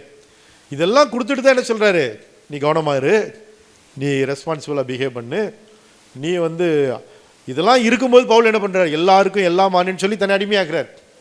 ஆனால் இன்னொரு பக்கம் பார்த்தீங்கன்னா இப்போ இந்த இடத்துல இங்கே இடமே இல்லை, அவ்வளோ இடத்துக்கு போய் சொல்லிட்டார். அதுதான் சுயாதீனன் அப்படிங்க. அவரை ரெஸ்ட்ரிக்ட் பண்ணுறதுக்கு எதுவுமே கிடையாது. அந்த காலத்தில் இருந்த மிகப்பெரிய சக்திகள் கூட இவனை பார்த்து பயந்தாங்க. உலகத்தை கலக்கிறவன் இங்கே வந்துட்டான் அப்படின்னு சொல்லி இவங்களை பார்த்து பயப்படுற அளவில் ஆண்டவர் மிகப்பெரிய ஒரு தாக்கத்தை பவுலை கொண்டு செய்தார். அதுதான் சுயாதீனன் அப்படிங்கிறது நோ லிமிட். அதே மாதிரி விருப்பப்பட முடியும். நம்ம விருப்பப்படலாம். நல்லதை தானே விரும்ப போகிறீங்க இல்லையா? நம்ம யாரும் அடுத்த காரியங்களாம் விரும்ப போகிறது கிடையாது. நம்ம விருப்பம் நியாயமாக தான் இருக்கும். ஆண்டவர் பாருங்க, எங்களுக்கு இந்த இடத்த தாரேன்னு ஒரு வாக்குத்தத்தம் கொடுத்தார். நாங்கள் ரொம்ப நீதிமான்கள் பாருங்கள். நாங்கள் ஜெபம் பண்ணுறோம். எப்படி நாங்கள் வீடு வாடகைக்கு இருக்கிறோம். அடுத்த ஆள் வீட்டை எப்படி இச்சையாக திருப்பாயின்னு இருக்கு. ஆண்டவர் வாக்குத்தத்தம். ஆண்டவர் எதுவும் தெரியாமல் கொடுத்த மாதிரி, ஆண்டவரே இது உமக்கு சித்தமானால் அவங்களே எங்ககிட்ட கேட்கட்டும், நீங்கள் வீடு வாங்கணும், அப்போ நாங்கள் வாங்கிக்கிறோம். காசு கிடையாதுங்கிற வேறு பக்கம். அஃப்கோர்ஸ் இப்போ வாங்கிட்டோம் சொல்கிறேன், அன்றைக்கி இருந்த நிலமையில். ஆனால் எங்களுக்குள்ளே அப்படி தான் என்ன வந்தது, ஆண்டவரே தாரேன்னு சொன்னால் கூட ஐயோ அடுத்தவனுடைய பொருள் நம்ம இச்சிக்கக்கூடாது, வீட்டுக்காரர் வாடகை ஒழுங்காக கொடுத்துட்டு ஒழுங்காக இருந்தால் போதும், இப்படி தான் நமக்கு என்ன வருது. ஆனால் ஆண்டவர் பாருங்கள், நம்ம கொடுக்குறேன்னு சொன்னதுக்கப்புறம் நம்ம வாங்கலாம்னு நினச்ச உடனே நான் வேறு ஒரு ஊருக்கு போயிருந்தேன். அந்த ஊரில் அங்கே என்னுடைய நண்பர் அவர் ஒரு வீடை கட்டியிருந்தார். கீழே அவருக்கு ஒரு வீடு, மேலே சர்ச். அதை கட்டிட்டு இப்படி கட்டியிருக்கிற எல்லாம் கூட்டு போய் காமிச்சு முடித்தார். எனக்கு இன்னும் நல்லா ஞாபகம் இருக்குது. அந்த சர்ச்சில் வாசலில் அப்படி தாண்டுமா நான் சொன்னேன், இன்றைக்கு எனக்கு ஒரு விருப்பம் வருது, எனக்கு ஒரு சொந்தமாக ஒரு இடம் இருந்து ஒரு சர்ச் இருந்தால் நல்லா இருக்குமே அப்படின்னு நான் சொன்னேன் பாருங்கள். அன்னைக்கு அவங்க ஃபோன் பண்ணி கேட்டாங்க, நாங்கள் இடத்த விற்கலான் இருக்கோம், நீங்கள் வாங்கிக்கிறீங்களா? அல்லேலூயா. பாருங்கள், இந்த விருப்பப்படுவதை ஆண்டவர் உங்களுக்கு கொடுக்குறேன். நம்ம நல்லது தானே விரும்புகிறோம் இல்லை? நம்ம ஒன்றும் ஆனால் அடுத்தவங்களுடைய நம்ம கொள்ளையடிக்க நினைக்கிறது இல்லை. ஆண்டவர் அதை அவங்களுக்கு கொடுக்கணும்னு அவங்க சொல்ல வைத்து நாங்கள் அதை வாங்குவதற்கு ஆண்டவர் உதவி செய்தார். பாருங்கள், நீங்கள் நியாயமாக விரும்புகிற தேவன் உங்களுக்கு கொடுப்பார். வேதத்தின்படி அவர் தான் உங்களுக்கு விருப்பத்தை கொடுக்குறார். பிலிப்பியர் 2:13 இருக்குது. அதனால் விருப்பப்பட முடியும். ஏன்னா நீங்கள் சுயாதீனன். நீங்கள் ஒன்றில்லாதவராக ஆசையை அழிவுக்காரன் இருக்க வேண்டிய அவசியம்லாம் கிடையாது. நீங்கள் சுயாதீனங்கிறனால விருப்பப்படலாம். ஒரு அடிமைக்கு விருப்பம் கிடையாது. ஒரு அடிமை அடுத்த நேரம் கஞ்சி கரெக்டான நேரத்துக்கு வந்தால் போதும் தான் எதிர்பார்க்கலாம். அதுக்கு மேலே ஹி ஹேஸ் நோ ரைட்ஸ். ஆனால் ஒரு சுயாதீனன், எனக்கு அடுத்த நேரம் எனக்கு இந்த மாதிரி ஒரு சாப்பாடு இருந்தால் நல்லா இருக்குமே, இப்படி இருந்தால் நல்லா, இந்த ஃப்ரூட்ஸ் கிடைச்சா நல்லா இருக்குமே, இந்த ஒரு கிரில் இருந்தால் நல்லா இருக்குது, இதெல்லாம் நம்ம நினைக்கலாம். அந்த ஒரு உரிமை இருக்குது, அந்த ஒரு சுயாதீனங்கிறது தான். அது மாத்திரம் இல்லை, பவுல் எனக்கு ரொம்ப ஆச்சரியத்துக்குள்ளே ஆக்கின ஆண்டவர் இயேசுவை தவிர நம்ம வேதத்தில் பார்த்தோம்னா ஆச்சரியக்குள்ளே ஆக்கின 2 பேரும் பழைய ஏற்பாட்டில் தாவீதும், புதிய ஏற்பாட்டில் பவுலும். பவுல் செய்கிறது பாருங்க, அந்த 15ஆம் அதிகாரம் 15ஆம் வசனம் ரோமரில் வாசிக்கலாம். ரோமர் 15:25 வாசிக்கலாம். சாரி 19 வாசிக்கலாம். 19 இப்படி எருசலேம் துவக்கி சுற்றிலும் இல்லிரிக்கும் தேசம் வரைக்கும் கிறிஸ்துவின் சுவிசேஷத்தை பூரணமாய் பிரசங்கித்திருக்கிறேன். மேலும் அவருடைய பூரணமாய் பிரசங்கித்திருக்கிறேன். இது பூரணமாக பிரசங்கம் பண்ணியிருக்காரு. அதாவது ஒரு பக்கம் இடமே இல்லைங்கிறது ஒரு பக்கம். இன்னொரு பக்கம் எப்படி தெரியுமா, நேற்று நம்ம பார்த்தோம் இல்லையா, இது பூரண பிரமாணம், பூரணமான சுவிசேஷம். அதுக்கு முந்தின வசனத்தில் சொல்கிறாரு, எத்தனை அற்புத அடையாளம் அவர் மூலமாக ஆண்டு செஞ்சிருக்காருன்னு சொல்லி, புறஜாதியாரை வார்த்தையினாலும் செய்கையினாலும் கீழ்ப்படிய பண்ணும்படிக்கு. ரோமர் 15:18 அற்புத அடையாளங்களின் பலத்தினாலும் தேவ ஆவியின் பலத்தினாலும் கிறிஸ்துவானவர் என்னை கொண்டு நடப்பித்தவைகளை சொல்வதல்லாமல் வேறொன்றையும் சொல்ல நான் துணிவதில்லை. என்னை கொண்டு அவர் என்ன செஞ்சாருங்க நான் சொல்லுவேன். என்ன செஞ்சுருக்காரு? நிறைய அற்புத அடையாளங்களை செஞ்சுருக்கார் அவருடைய நாமத்துக்கு மகிமையாக. பொதுவாக என்னை கொண்டு ஆண்டு என்ன செஞ்சார் நான் சொல்கிறது உண்டு. அப்போ சில நேரம் ஏதோ நம்மளையே பெருசாக பேசுகிற மாதிரி நம்ம சொல்லிட்டு இருக்கிறோமோ, அது அந்த எண்ணம் எனக்கு துணியும் கிடையாது. நான் பொதுவாக நினைக்கிறது என்ன, நான் என்னை கொண்டு ஆண்டு இதை செய்தார்னா என்னை கேட்குற உங்களை கொண்டு இதோட பெரிய காரியங்களை செய்வார் அப்படின்னு உங்களை உற்சாகப்படுத்துறதுக்கு தான் சொல்கிறேன். அப்போ தான் பார்த்தேன், பவுல் அப்படி தான் சொல்லியிருக்கார். யாரோ சொன்னதை செஞ்சதை சொல்லலை, அவரை கொண்டு தேவன் செய்ததை சொல்லுகிறார். ஏன்னா நிறைய கிறிஸ்தவர்களுக்கு எல்லாம் நடக்குங்கிற நம்பிக்கை இருக்குது. ஆனால் எப்போமோ யார் மூலமாக நடக்கும்னு நினைக்கிறாங்க, இன்னைக்கு இங்கே நடக்கும்னு நினைக்க மாட்டீங்க. அதை தான் தேவன் நமக்கு என்ன செய்கிறாரு, இன்றைக்கு நம் மூலமாகவும் செய்கிறார். அதை பூரணமாக சுவிசேஷத்தை பிரசங்கம் பண்ணியிருக்கார். அவர் போகிற இடத்துல அறகுறையாக பண்ணலை, பூரண பிரமாணத்தை பேசியிருக்கிறார். ஆமென். விருத்த சேதனத்தை பற்றிலாம் பேசலை. அவர் சொல்கிறார், சிலுவை குறித்தே இல்லாமல் வேறு ஒன்றை குறித்து மேன்மை பாராட்டாது இருப்பேன், நாங்கள் வேறு ஒன்றையும் நீங்கள் அறியாதிருக்க நான் தீர்மானித்தேன் அப்படிங்கிறார். அதனால அவர் போய் மற்றதெல்லாம் பேசவே இல்லை. ஆனால் பூரணமான சுவிசேஷம். ஸோ பூரணமான சுவிசேஷம் என்பது நியாயப்பிரமாணம் இல்லாத ஒன்று. அல்லேலூயா. I making a statement here. ஆமென். அதை தவிர அவர் வேறு எதுவும் என்ன செய்யறது கிடையாது, போய் பிரசங்கம் பண்ணுறது கிடையாது. பூரணமாக பேசுனேன் அப்படிங்கிறாரு. ஆனால் சிலுவையை தவிர வேறு எதையும் பேசுகிறதும் கிடையாது. அப்போ பாருங்கள், இந்த பூரணமான சுவிசேஷம் முழுமையாக பேசுகிறார், முழு உலகத்திற்கும் பேசுகிறார், அதே மாதிரி அனைத்து வகையிலும் பேசுகிறார். ரோமர் 15:25 வாசிக்கலாம்.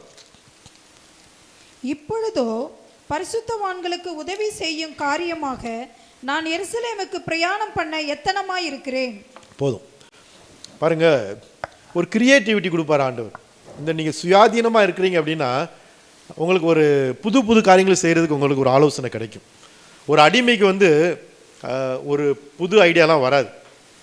அவருக்கு வர்றதுக்கு எந்த ஒரு இன்சென்டிவ் அவர் கிடையாது. என்ன செய்ய போகிறாரு? அடிமையாக தான் இருக்கணும். புதுசாக எதாவது கண்டுபிடிச்சோன்னா கூட கொஞ்சம் வேலை வாங்க போகிறாங்க. நம்ம ஏன் செய்யணும்? அந்த வேலை செய்கிறவங்க அப்படி தான் இருப்பாங்க. நம்ம எக்ஸ்ட்ரா சொல்லி கொடுத்தோம்னா நம்மளோட எக்ஸ்ட்ரா வேலை வாங்கிடுவாங்க. அதனால் என்ன செய்யலாம்?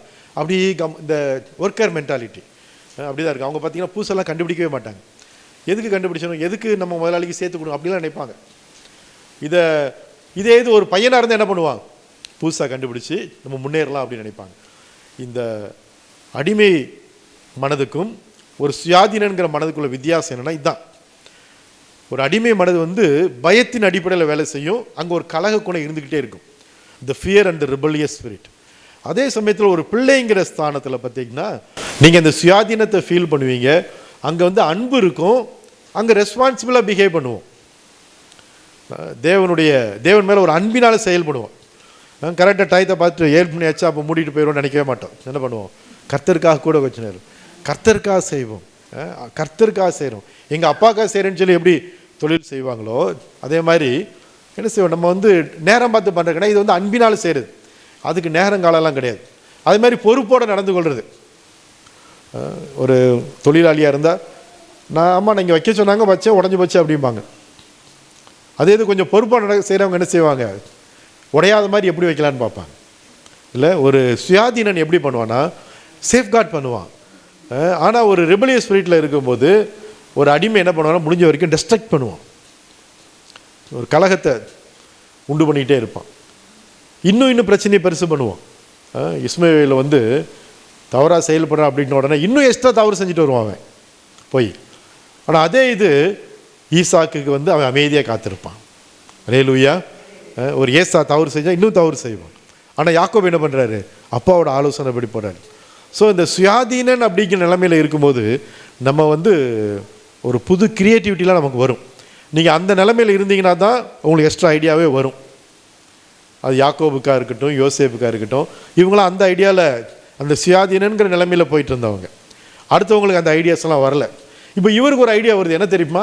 பரிசுத்தவான்களுக்கு நம்ம உதவி செய்வோம். பாருங்கள், எல்லா இடத்துக்கும் போய் சுவிசேஷம் சொல்லுவோம் நம்ம அவர் நினைக்கல. அது நினச்சார் கரெக்டு. ஆனால் இன்னொரு விதத்தில் சொல்லணும் அப்படின்னா இயேசு கிறிஸ்து அவர் கலிலேயாவில் அவருடைய சீசலை கூட என்ன சொன்னார்? நீங்கள் உலகமெங்கும் போய் சர்வ சிருஷ்டிக்கும் சுவிசேஷ பிரசங்கிகள், பிதா குமாரன் பரிசுத்தாவின் ஞானஸ்நானம் கொடுங்க. திரும்ப எருசலேமில் இருக்கிற பரிசுத்தவான்களுக்கு போய் உதவி பண்ணுங்கன்னு அவர் சொல்லலை. ஆனால் யார் திட்டம் போடுறது? பவுல். நம்ம கூட கொரோனா பீரியடில் நிறைய பேருக்கு ஹெல்ப் பண்ண ஆண்டவர் உதவி பண்ணார். சுகந்தி எத்தனையோ பேர் கல்யாணம் நடத்தி வைக்க உதவி பண்ணார். எத்தனையோ பேர் ஹெல்ப் பண்ண உதவி. ஏன் நம்மளாம் இதெல்லாம் பண்ணோன்னா நம்ம ஒரு சுயாதீனத்திலிருந்து நம்ம திங்க் பண்ணுறோம். அதனால் நம்ம அவுட் ஆஃப் த பாக்ஸ் இவ்வளோ தான் எல்லாரும் பண்ணணும்னு நினச்சிட்டு இருக்கும்போது நம்ம என்ன செய்கிறோம்? அதற்கு வெளியே திங்க் பண்ண முடியுது.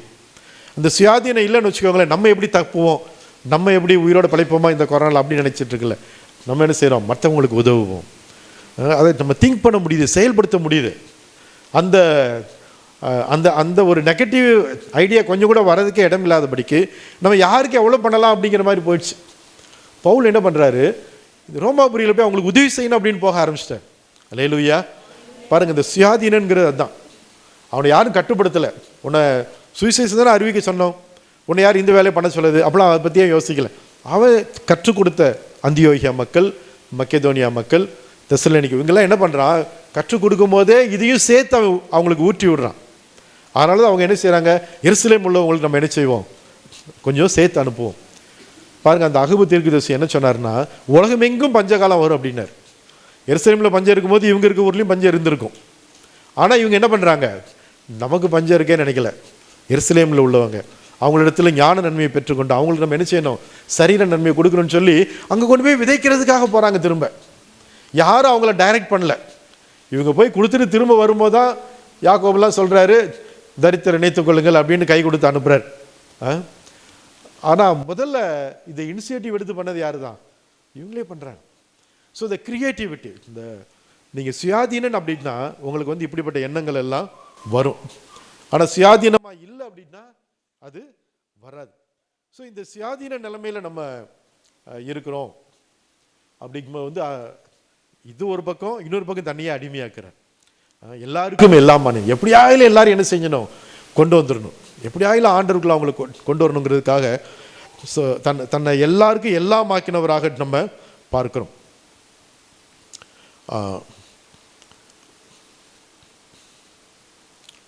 1 கொரிந்தியர் 9:22 வாசிக்கலாம் திரும்ப. பலவீனரை ஆதாயப்படுத்தி கொள்ளும்படிக்கு பலவீனருக்கு பலவீனனை போலானேன். எப்படியாகிலும் சிலரை ரட்சிக்கும்படிக்கு நான் எல்லாருக்கும் எல்லாமும் ஆனேன். பாருங்க, இவர் ஏன் இதெல்லாம் சொல்றாரு அப்படின்னா, இந்த சுயாதீன நிலைமையில் இருக்கும்போது இவர் தனக்கு மட்டும் சுயாதீனம் நினைக்கல, எல்லாருக்கும் இந்த சுயாதீனம் கொடுத்துருக்காரு ஆண்டவர். ஆமென். இப்போ நம்ம இதை எப்படி நம்ம டீல் பண்ணணும்? ஏன் இவர் இந்த மாதிரி தன்னை தாழ்த்தி செய்கிறார் அப்படின்னு பார்த்தீங்கன்னா, இவர் வந்து மற்றவங்க செய்கிறது வந்து குற்றமாக நினைக்கிறது இல்லை. இவர் ஒரு விதமாக பண்ணுறாரு, அப்போலோ இன்னொரு விதமாக பண்ணுறாரு. இவர் உடனே என்ன செய்யலை? அப்போலோவை அவன் பண்ணுறது ஊழியக்காரனே கிடையாதுன்னு சொல்லலை. இவர் ஒரு விதமாக டீச்சிங் பண்ணி போயிட்டுருக்கிறார். அப்போலோவை இவருடைய சீசர்கள் தான் அவரை ட்ரெயின் பண்ணி அனுப்புகிறாங்க. ஆனால் அப்போலோ போய் பிரசங்கம் பண்ணுறாரு, பேதுரு போய் பிரசங்கம் பண்ணுறாரு. எல்லோரும் பிரசங்கம் பண்ணுறதுலையும் கொஞ்சம் கொஞ்சம் வித்தியாசம் இருக்க மாதிரி இருக்குது. எல்லோரும் சுவிசேஷம் சொல்கிறாங்க, கேட்குற ஆடியன்ஸுக்கு ஏற்ற மாதிரி அவங்க பேசுகிறாங்க. சுவிசேஷம் ஒன்று தான், இயேசுவின் ரத்தத்தினால நம்ம மீட்கப்பட்டோம், அதுதான். அவர் நம்மளை சுயாதீனர் ஆக்கிட்டார். ஆனால் விருத்த சேதனம் உள்ளவர்களுக்கு பேசும்போது பேதுரு ஒரு விதமாக பேசுகிறாரு, அப்போலோ போகும்போது வேறு விதமாக பேசிட்டு வர்றாரு, பவுல் வந்து வேறு விதமாக பேசுகிறாரு. இன்னும் சொல்லப்போனால் இந்த 3 பேரையும் நம்ம லிஸ்ட்டு பண்ணுவோம் அப்படின்னா, பேதுரு வந்து ஒரு மீன் பிடிக்கிற கூட்டத்தை சேர்ந்தோன்னு வச்சுக்கோங்களேன். பவுலுக்கு வந்து அவருக்கு எழுதுகிற அளவுக்கு அவருக்கு பேச வராது. அவர் சொல்லார், நான் வந்து அதாவது நல்ல வசனிப்போட வரல அப்படிங்கிறார். Is not eloquent in his speech. ஆனால் அப்போலோ அப்படி கிடையாது. அவன் வந்து ரொம்ப ரொம்ப எலக்வன்ட். அவன் வந்து அந்த வாக்குவாதம் பண்ணி நிரூபித்து காட்டுறதுல ரொம்ப ஸ்பெஷலிஸ்ட்டு. ஸோ அப்போலோ வந்து இவனை விட மேலான ஆளாக ஒரு கூட்டம் நினைக்கிறாங்க. ஒரு கூட்டம் என்ன நினைக்கிறாங்க? பேதுரு அவர் தான் இயேசு கூட இருந்தவர் அப்படின்னு நினைக்கிறாங்க. ஸோ இவங்க வேறு வேறு நிலைமையிலேருந்து வேறு வேறு மக்களை சந்திப்பதற்காக ஆண்டவர் பயன்படுத்தின வேறு வேறு நபர்கள். மக்கள் வித்தியாசமாக இருக்கிறதுனால அவங்கள சந்திக்கிறதுக்கு ஆண்டவர் வித்தியாசமான குணாதிசையுடைய ஊழியர்களை பயன்படுத்துகிறார். அப்படி இருக்கும்போது மற்றவங்க செய்கிறத இவர் என்ன செய்யலை? குற்றமாக நினைக்கல. நான் நட்டேன், அப்போலோ நீர் பாய்ச்சினான், விளை செய்தவர் கர்த்தர். நீங்கள் சுயாதீன என்ன நிலைமையில் இருக்கும் இதெல்லாம் யோசிப்பீங்க. இல்லைன்னு என்ன சொல்லுவீங்க? நான் செஞ்ச செஞ்ச இடத்துல எப்படி நீ வருவ? நானாக்கு நட்டேன், நீ எப்படி வந்து தண்ணி பாய்ச்சது அப்படின்னு அவன் கேட்டிருக்கலாம். ஆனால் அவன் என்ன சொல்ல? நான் நட்டேன், அப்போலோ நீர் பாய்ச்சினான், விளை செய்கிறது யாரு? தேவன். பாருங்க, நமக்கு அந்த ஒரு சுயாதீன நிலைமையில் இருக்கும்போது பயப்பட வேண்டியதில்லை. ஒரு இன்ஃபீரியாரிட்டி காம்ப்ளெக்ஸ் இருக்கும்போது என்னென்னா, பார்க்குறவங்கள பார்த்தலாம் இந்த அரண்டவங்கனுக்கு இருண்டதெல்லாம் பேய்ங்கிற மாதிரி வரனெல்லாம் ஒரு காம்படிட்டராகவே தெரியும். ஐயோ வந்துட்டானோ, அவன் வந்துட்டானோ. ஆனால் பவுலுக்கு அதெல்லாம் தெரியல. ஏன் அப்படின்னா ஒரு அந்த ஒரு ஒரு எண்ணமே அவனுக்கு வரல. ஒரு சுயாதீனமாக நம்ம இருக்கிறோம், நம்ம விடுதலையாக இருக்கிறோம், நம்மளை மாதிரி அவனும் விடுதலையாக இருக்கிறான், அவனும் செய்ய முடியும், அந்த எண்ணம் இருக்குது. அதனால் மற்றவங்களை குறையாகவும் நினைக்க வேண்டாம், குற்றப்படுத்தவும் வேண்டாம், இல்லாட்டி காப்பி அடிக்கவும் வேண்டாம். ஓஹோ பேதுரு இப்படி செய்கிறா, அப்போ நம்மளும் இப்படி பண்ணுவோம், இல்லாட்டி அப்போலும் இப்படி பேசுகிறாரோ நம்மளும் அப்படி பேசுவோம், அப்படியே அவன் காப்பி அடிக்கலாம் இல்லை. பாருங்கள், நீங்கள் வந்து நான் தெளிவாக தான் இருக்கிறேன், நல்லா தான் இருக்கிறேன், கடவுள் என்ன யூனிக்காக ஒரு பிரத்யேகமாக நம்மளை ஸ்பெஷலாக படைத்திருக்கிறார். நான் யாரையும் என்ன செய்ய வேண்டியதில்லை? காப்பி அடிக்க வேண்டியதில்லை. சிலர்லாம் பாருங்கள், நான் பார்த்துருக்கேன் அந்த காலத்தில் யார் பிரபலமாக இருக்கிறாங்களோ அவரை மாதிரி பேசுகிற கொஞ்சம் பேர் உருவாகிடுவாங்க. அப்புறம் ஒருத்தர் ஆள் நல்லா உயரமாக இருப்பார், பார்த்தா ஒரு பிரபலமான ஊழியர் மாதிரியே பேசுவார். அவர் வாயை திறந்து பிரசங்கம் பண்ணுறாருன்னு வச்சுக்கோங்களேன், நீங்கள் கண்ணை மூடிட்டு கேட்டிங்கன்னா அவர் பண்ணுற மாதிரி இருக்கும் பிரசங்கம்.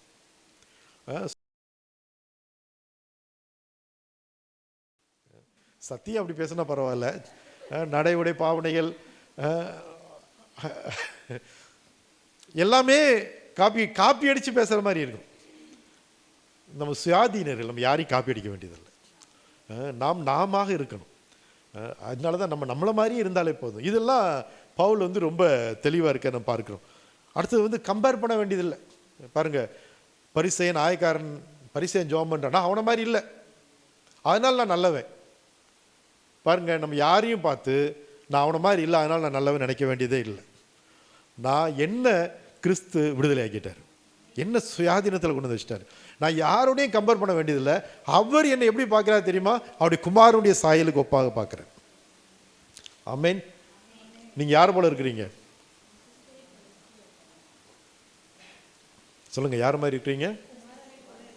அவரை போல நம்மளை ஆக்கி வச்சிருக்கும் போது அதை விட்டுட்டு கொஞ்சம் கீழே இறக்கி அவனை மாதிரி இருக்கோமா இவனை மாதிரி இருக்கோமா நம்ம ஏன் கம்பேர் பண்ணணும்? இல்லை, தேவையில்லை. நம்மளை ஆண்டவர் அவ்வளவு ஒரு மேலான நிலைமைக்கு நம்மளை கொண்டு வந்து வைத்திருக்கிறார். கிறிஸ்துவை போல நம்ம இருக்கும்படிக்கு தேவன் நம்மை அந்த சுயாதீனங்கிறது அப்படி குமாரனுடைய சாயலுக்கு ஒப்பாக இருக்கும்படி மாறுவது தான்.